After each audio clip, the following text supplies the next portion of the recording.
Imagine that your arm has been amputated. A surgeon cut it off above the elbow. The arm is gone. It no longer exists.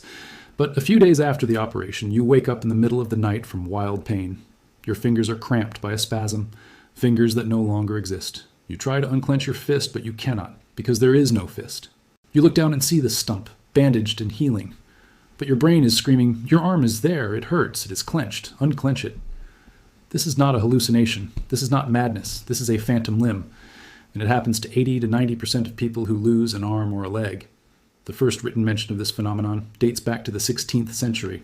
The French military surgeon Ambroise Paré described soldiers who had lost limbs in battle. They complained of pain in legs that were lying somewhere on the battlefield. Paré did not understand what was happening. He thought it was traumatic shock or insanity. But there were too many cases. And everyone described the same thing, a sense of presence, an arm or a leg where there was none.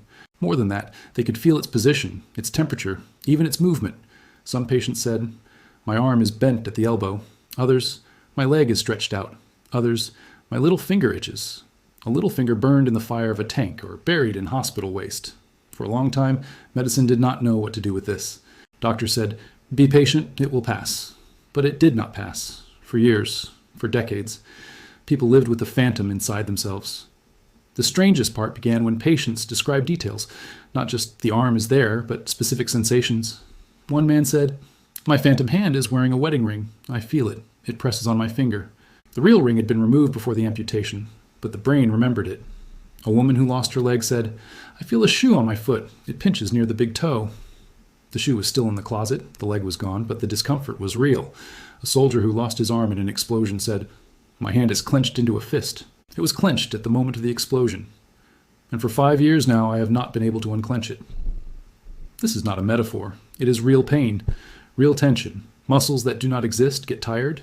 Fingers that do not exist go numb. How is that possible? For a long time, science had no explanation. There were theories.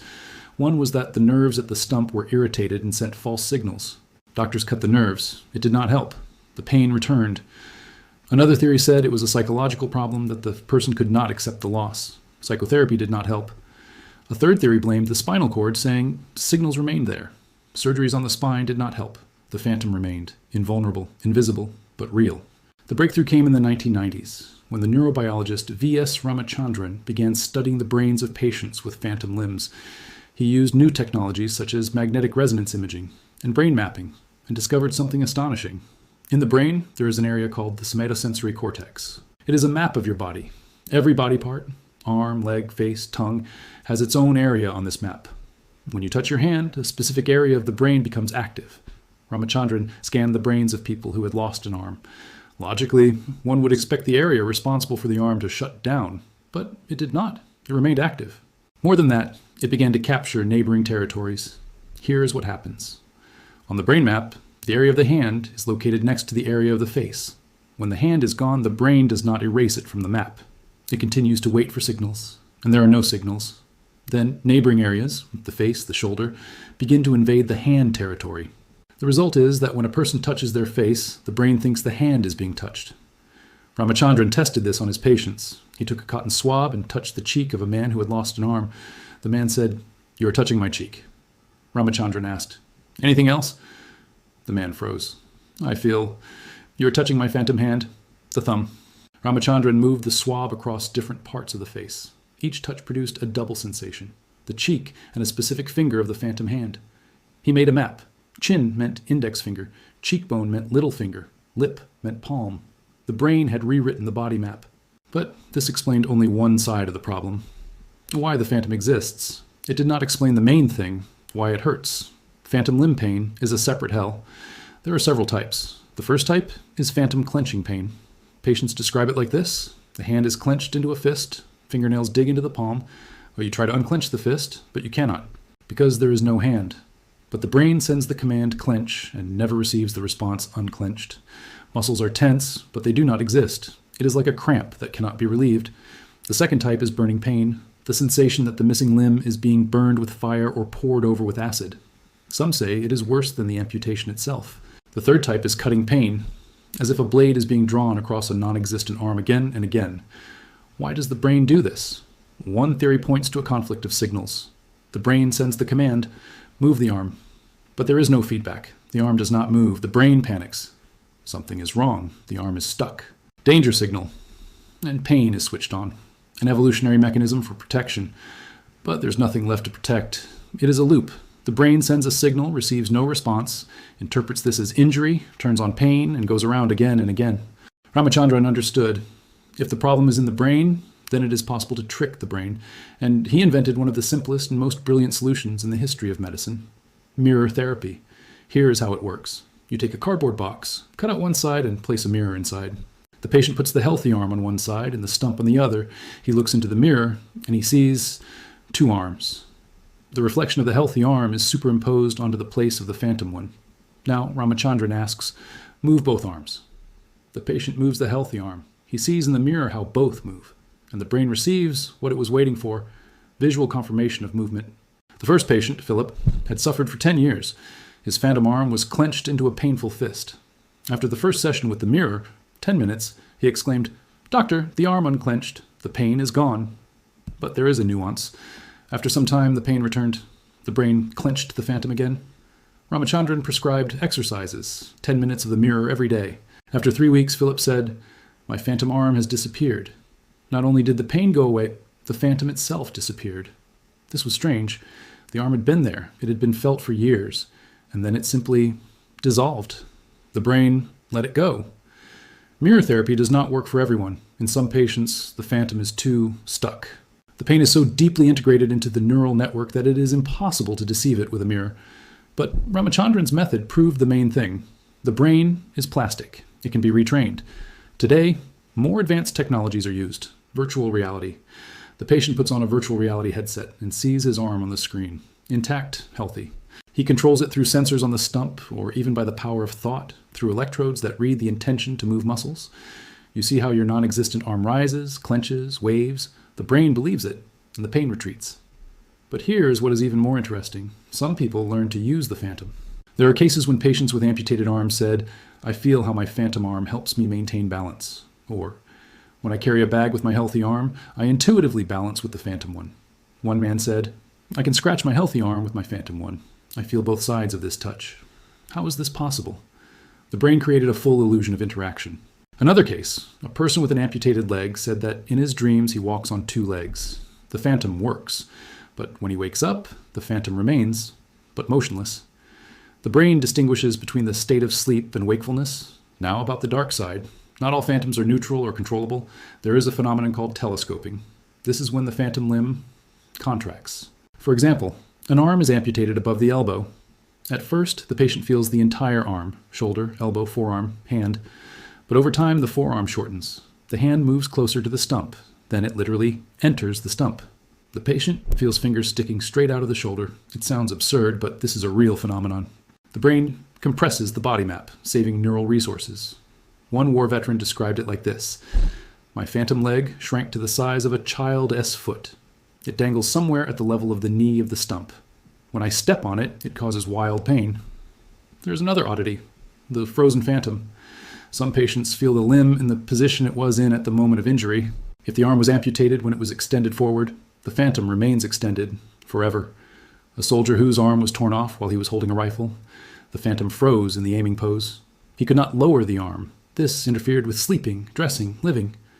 The brain recorded the last signal and became stuck on it. But the most frightening thing is that phantom pain can appear in people who were born without a limb. This shattered all theories. How can you feel pain in an arm that never existed? How does the brain know that an arm should be there? The answer is the genetic body map. The brain is born with a built-in scheme: 2 arms, 2 legs, a head, a torso. Even if a limb did not grow physically, its place exists in the brain. There are documented cases when children born without arms at the age of 5 to 7 years began to complain of pain in non-existent fingers. They could even describe the position of the phantom. The arm is bent, the little finger is tucked in. The brain demands what evolution promised it. There's also the opposite phenomenon, the supernumerary phantom limb. Rarely, but it happens. After amputation, the patient feels not one phantom arm, but several. 2, 3, sometimes more. One man described it this way: "I have 3 left arms, one where it should be, the second a little lower, the third as if it is sticking out of my chest. All 3 hurt differently." This happens when the brain cannot decide which version of the body map to consider correct. It creates several at the same time. Phantom limbs are not just a medical oddity, they are a window into how your brain works, and it shows something unsettling. The reality you perceive is not an objective picture of the world. It is a model that your brain builds. You think you see with your eyes? No, the eyes are just cameras that transmit a signal. The brain draws the image. You think you feel with your skin? No. The skin transmits electrical impulses. The sensation is created by the brain. A phantom limb is proof that the brain can create sensations without incoming data. It is so certain that the arm should be there that it draws it, with all the details: position, pain, temperature. In essence, all your reality is a controlled hallucination. The brain predicts what should be there and then corrects this expectation with signals from the senses. But if there are no signals, it can function without them. This explains many other strange phenomena.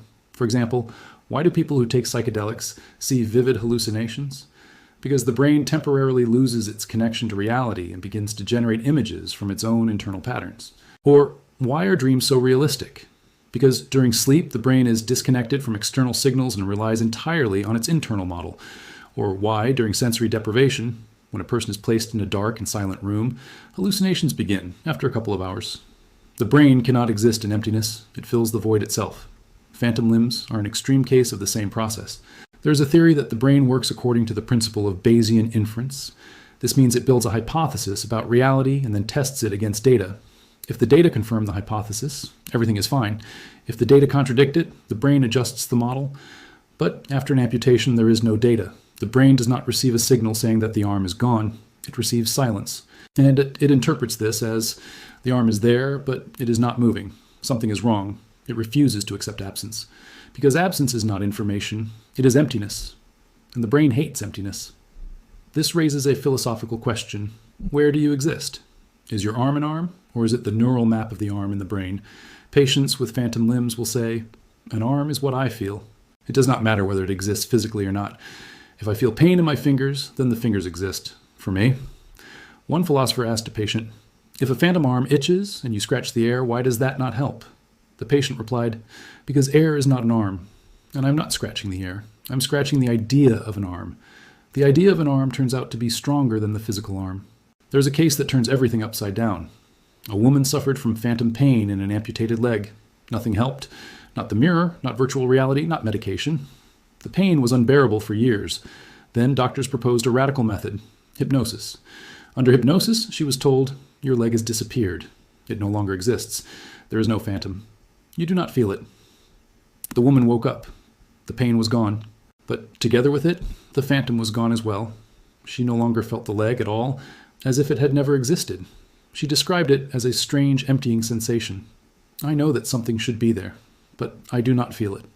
It is a hole in my perception. What is interesting is that the pain disappeared, but along with it, a part of her sense of self disappeared. The phantom leg had been part of her identity, even a painful one. This resembles a broader phenomenon. We are attached to our pain. Psychologists know that people who live with chronic pain for years sometimes resist healing, not consciously, of course, but the pain has become part of their personality.